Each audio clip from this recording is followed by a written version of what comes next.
Capítulo primero. Número 1. En el Monte de los Olivos. Cuando Jesús, después de instituido el Santísimo Sacramento del altar, salió del cenáculo con los 11 apóstoles, su alma estaba turbada y su tristeza se iba aumentando. Condujo a los 11 por un sendero apartado en el valle de Josafat. El Señor, andando con ellos, les dijo que volvería a este sitio a juzgar al mundo, que entonces los hombres temblarían y gritarían: montes, cubridnos. Les dijo también: esta noche seréis escandalizados por causa mía, pues está escrito: yo heriré al pastor y las ovejas serán dispersadas. Pero cuando resucite, os precederé en Galilea. Los apóstoles conservaban aún algo del entusiasmo y del recogimiento que les había comunicado la Santa Comunión y los discursos solemnes y afectuosos de Jesús. Lo rodeaban pues y le expresaban su amor de diversos modos, protestando que jamás lo abandonarían. Pero Jesús continuó hablándoles en el mismo sentido, y entonces dijo Pedro: aunque todos se escandalizaren por vuestra causa, yo jamás me escandalizaré. El Señor le predijo que antes que el gallo cantara, le negaría 3 veces. Y Pedro insistió de nuevo y le dijo: aunque tenga que morir con vos, nunca os negaré. Así hablaron también los demás. Andaban y se paseaban alternativamente, y la tristeza de Jesús se aumentaba cada vez más. Querían ellos consolarlo de un modo puramente humano, asegurándole que lo que preveía no sucedería. Se cansaron en esta vana tentativa, comenzaron a sudar y vino sobre ellos la tentación. Atravesaron el torrente de Cedrón, no por el puente donde fue conducido preso Jesús más tarde, sino por otro, pues habían dado un rodeo. Getsemaní, a donde se dirigían, está a media legua del cenáculo. Desde el cenáculo hasta la puerta del valle de Josafat hay 1/4 de legua, y otro tanto desde allí hasta Getsemaní. Este sitio, donde Jesús en los últimos días había pasado algunas noches con sus discípulos, se componía de varias casas vacías y abiertas y de un gran jardín rodeado de un seto, a donde no había más que plantas de adorno y árboles frutales. Los apóstoles y algunas otras personas tenían una llave de este jardín, que era un lugar de recreo y de oración. El jardín de los olivos estaba separado del de Getsemaní por un camino. Estaba abierto, cercado solo por una tapia, y era más pequeño que el jardín de Getsemaní. Había en él grutas, terraplenes y muchos olivos, y fácilmente se encontraban sitios a propósito para la oración y para la meditación. Jesús fue a orar al más retirado de todos. Eran cerca de las 9 cuando Jesús llegó a Getsemaní con sus discípulos. La tierra estaba todavía oscura, pero la luna esparcía ya su luz en el cielo. El Señor estaba triste y anunciaba la proximidad del peligro.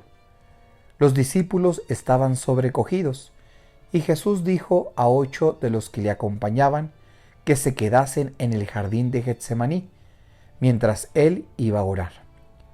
Llevó consigo a Pedro, Juan y Santiago. Entró en el jardín de los olivos. Estaba sumamente triste, pues el tiempo de la prueba se acercaba. Juan le preguntó cómo él, que siempre los había consolado, podía estar tan abatido. Mi alma está triste hasta la muerte, respondió Jesús, y veía por todos lados la angustia y la tentación acercarse como nubes cargadas de figuras terribles. Entonces dijo a los 3 apóstoles: quedaos ahí, velad y orad conmigo, para no caer en tentación. Jesús bajó un poco a la izquierda y se ocultó debajo de un peñasco, en una gruta de 6 pies de profundidad, encima de la cual estaban los apóstoles en una especie de hoyo. El terreno se inclinaba poco a poco en esta gruta y las plantas asidas al peñasco formaban una especie de cortina a la entrada, de modo que no podía ser visto. Cuando Jesús se separó de los discípulos, yo vi a su alrededor un círculo de figuras horrendas que lo estrechaban cada vez más. Su tristeza y su angustia se aumentaban. Penetró temblando en la gruta para orar como un hombre que buscaba un abrigo contra la tempestad, pero las visiones amenazadoras le seguían y cada vez más eran más fuertes. Esta estrecha caverna parecía presentar el horrible espectáculo de todos los pecados cometidos desde la caída del primer hombre hasta el fin del mundo y su castigo.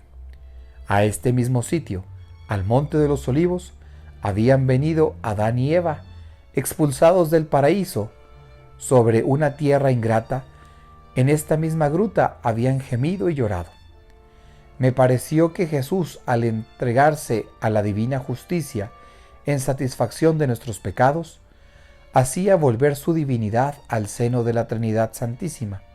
Así, concentrado en su pura, amante e inocente humanidad, y armado solo de su amor inefable, la sacrificaba a las angustias y a los padecimientos. Postrado en tierra, inclinado su rostro, ya anegado en un mar de tristezas, todos los pecados del mundo se le aparecieron bajo infinitas formas en toda su fealdad interior. Los tomó todos sobre sí y se ofreció en la oración a la justicia de su Padre Celestial para pagar esta terrible deuda. Pero Satanás, que se agitaba en medio de todos estos horrores, con una sonrisa infernal, se enfurecía contra Jesús y, haciendo pasar ante sus ojos pinturas cada vez más horribles, gritaba a su santa humanidad: ¿cómo? ¿Tomarás este también sobre ti? ¿Sufrirás su castigo? ¿Quieres satisfacer por todo esto? Entre los pecados del mundo que pesaban sobre el Salvador, yo vi también los míos, y del círculo de tentaciones que lo rodeaban, vi salir hacia mí como un río en donde todas mis culpas me fueron presentadas. Al principio Jesús estaba arrodillado y oraba con serenidad, pero después su alma se horrorizó al aspecto de los crímenes innumerables de los hombres y de su ingratitud para con Dios.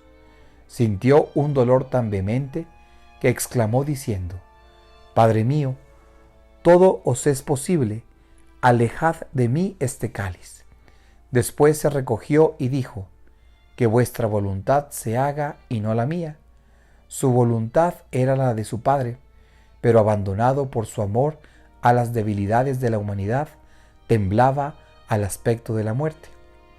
Yo vi la caverna llena de formas espantosas, vi todos los pecados, toda la malicia, todos los vicios, todos los tormentos, todas las ingratitudes que le oprimían, el espanto de la muerte, el terror que sentía como hombre al aspecto de los padecimientos expiatorios, le asaltaban bajo la figura de espectros horrendos. Sus rodillas vacilaban, juntaba las manos, inundábalo de sudor y se estremecía de horror. Por fin se levantó, temblaban sus rodillas, apenas podían sostenerlo, tenía la fisonomía descompuesta y estaba desconocido, pálido y erizado los cabellos sobre su cabeza. Eran cerca de las 10 cuando se levantó y, cayendo a cada paso, bañado de sudor frío, fue a donde estaban los 3 apóstoles. Subió a la izquierda de la gruta, al sitio donde éstos habían dormido, rendidos, fatigados de tristeza y de inquietud. Jesús vino a ellos como un hombre cercado de angustias, que el terror le hace recurrir a sus amigos, y semejante a un buen pastor que, avisado de un peligro próximo, viene a visitar a su rebaño. Amenazado, pues, no ignoraba que ellos también estaban en la angustia y en la tentación. Las terribles visiones le rodeaban también en este corto camino. Hallándolos dormidos, juntó las manos, cayó junto a ellos lleno de tristeza y de inquietud y dijo: Simón, ¿duermes? Despertándose al punto, se levantaron y díjoles en su abandono: ¿No podéis velar una hora conmigo? Cuando le vieron descompuesto, pálido, temblando, empapado en sudor, cuando oyeron su voz alterada y casi extinguida, no supieron qué pensar. Y si no se les hubiera parecido rodeado de una luz radiante, lo hubiesen desconocido. Juan le dijo: Maestro, ¿qué tenéis? ¿Debo llamar a los otros discípulos? ¿Debemos huir? Jesús respondió: Si viviera, enseñara y curara todavía 33 años, no bastaría para cumplir lo que tengo que hacer aquí mañana. No llames a los otros 8, dejadlos allí, porque no podrían verme en esta miseria sin escandalizarse, caerían en tentación, olvidarían mucho y dudarían de mí, porque verían al Hijo del Hombre transfigurado y también en su oscuridad y abandonado. Pero vela y ora para no caer en la tentación, porque el espíritu es pronto, pero la carne es débil. Quería así excitarlos a la perseverancia y anunciarles la lucha de su naturaleza humana contra la muerte y la causa de su debilidad. Les habló todavía de su tristeza y estuvo cerca de un cuarto de hora con ellos. Se volvió a la gruta, creciendo siempre su angustia. Ellos extendían las manos hacia él, lloraban y se echaban en los brazos los unos a los otros y se preguntaban: ¿qué tiene? ¿Qué le ha sucedido? ¿Está en un abandono completo? Comenzaron a orar con la cabeza cubierta, llenos de ansiedad y de tristeza. Todo lo que acabo de decir ocupó el espacio de hora y media desde que Jesús entró en el jardín de los Olivos. En efecto, dice la Escritura: ¿no habéis podido velar una hora conmigo? Pero esto no debe entenderse a la letra y según nuestro modo de contar. Los 3 apóstoles que estaban con Jesús habían orado primero, después se habían dormido, porque habían caído en tentación por falta de confianza. Los otros 8 que se habían quedado a la entrada no dormían. La tristeza que encerraban los últimos discursos de Jesús los había dejado muy inquietos. Erraban por el monte de los Olivos para buscar algún refugio en caso de peligro.